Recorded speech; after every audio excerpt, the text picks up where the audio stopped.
Good morning mga boss. Nandito ako ngayon sa accountant office kasi sinamahan ko yung tropa natin na magpa-compute ng kanyang tax. Nagpasama siya sa akin kaya sinamahan ko siya. Nandito siya sa loob. Ayan, pinakausap siya ng accountant para ma-compute niya yung babayaran niya kung meron o wala ngayong taon na to. Hello. Pasok na naman tayo mga boss. Tapos may dala na naman tayong labahin kasi marami na kaming labahin ni misis. Siyempre pag mga babae madalas lagi nagpapalit, so mas madami siyang labahin kaysa sa akin, pero okay lang kasi ganoon naman talaga. At update pala dun sa tropa natin na nagpa-compute ng kanyang tax, naayos na po niya yung kanyang tax. Meron po siyang babayarang taxes ngayong taon, pero at least okay lang naman. Medyo mataas nga lang sa ano namin, akala namin, pero okay lang, at least naayos na niya.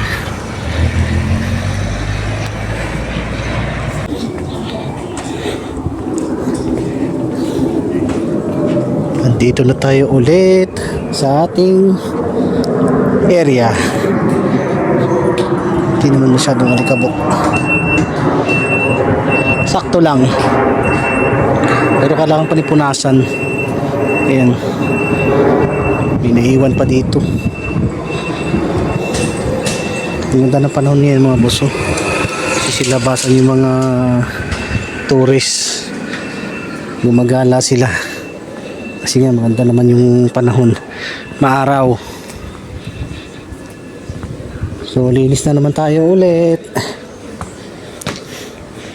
Ganito lang po ang trabaho ko araw-araw. Linis, pag naayos na lahat, waiter, ganun lang.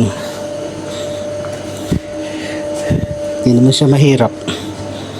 Nakakapagod pero hindi naman mahirap. Puntaan muna natin yung labahan natin mga boss. Hindi ko masalang-salang yung labahan natin.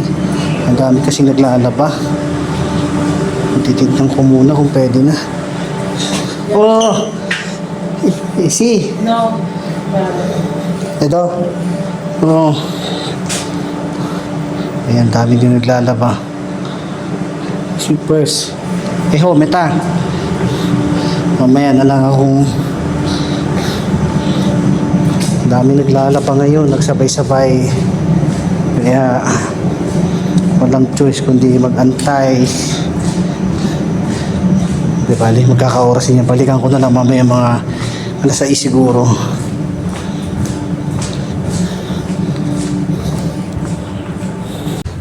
Kuha muna tayong yelo. Time check 5:30. There's a photographer here.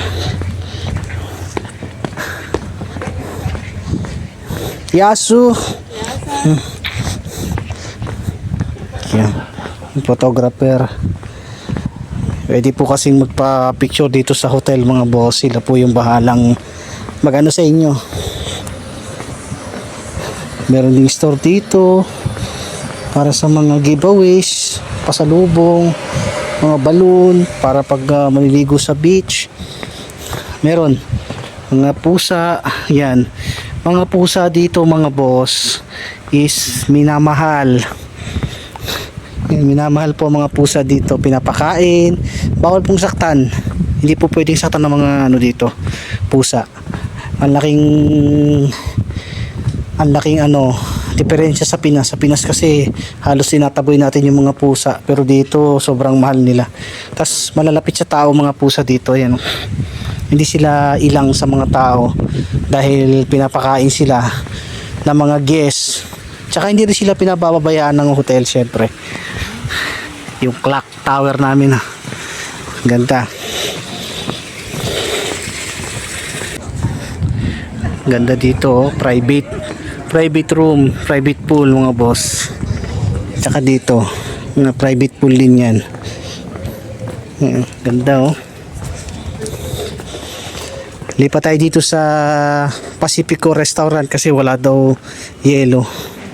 So yan. Doon ako kukuha.